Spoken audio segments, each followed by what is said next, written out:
For people watching who, let's say maybe they had some childhood trauma or something, they could have been, had childhood abuse or something like that, just as an example, right?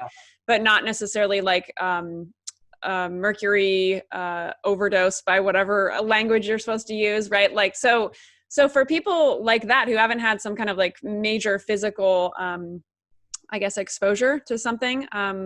Is this still like a good bet for them to go through like some kind of a detox program like this to help them through like I don't know, like whatever happened to them as a kid and what that created in their body and their brain trauma and all that? Does that make sense? Many people don't remember their traumas. The body is protecting itself from it. So all we can do is oftentimes go after the chemical part of the bucket. Right? Because you have to understand, sometimes we don't even remember our chemical exposures because the number one exposure is typically mom. So the number of silver fillings, ladies, in your mouth, there's a study called the DRAS study, is proportional to how much ends up in the baby's brain in utero. So it goes from mom into baby, right? And then we start vaccinating kids and, there's different exposures via aluminum and mercury, et cetera.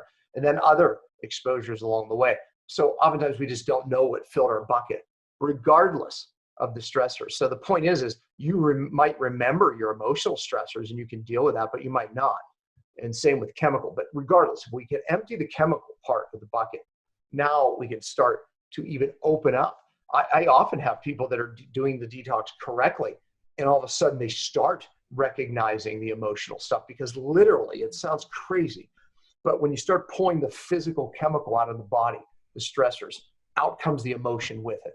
Right. I don't even understand that, except that something magical happens when you start, opening up the body's pathways. Then emotional, physical, and chemical stuff starts to release. So understanding, I would argue that this part of the detox has to be part of everybody's. If you're going to unleash emotional traumas, you better start dealing with the physical release because it will happen. And oftentimes people are getting more sick as they're releasing emotional toxins, because they're literally releasing a lot of physical toxins. Now, maybe part of your perfect storm isn't a lot of physical toxins. However, more on the emotional side, maybe that doesn't happen to you. But I recommend you empty the bucket, deal with all of the stressors.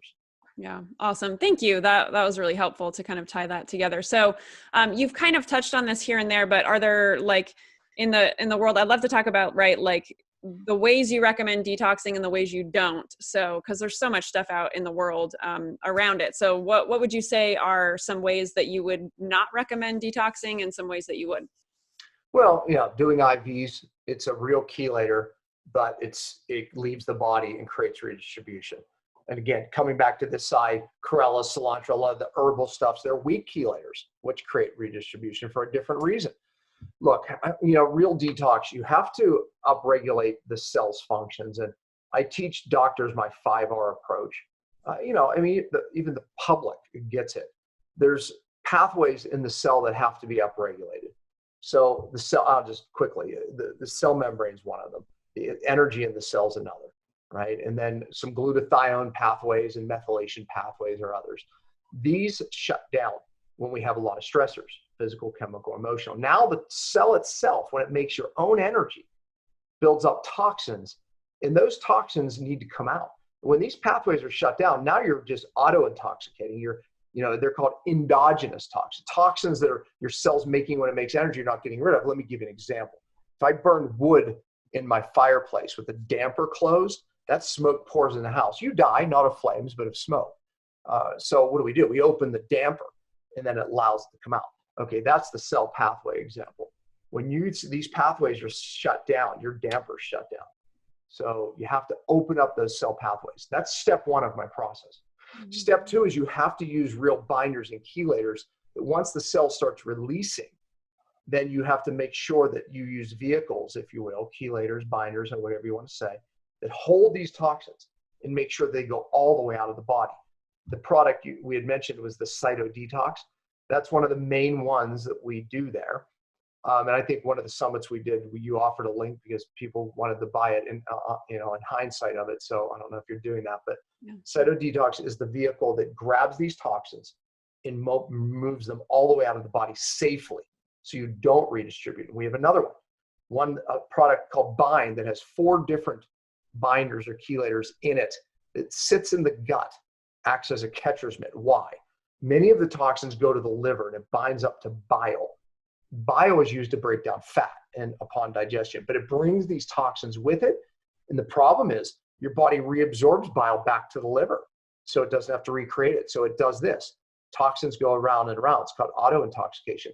So we put that binder in there to grab it and pull it out so you don't auto-intoxicate. So cytodetox in and around the cell, bind in the gut, but ultimately we have to get the cell doing what it should be doing. That process, I kind of call it my 3 C's.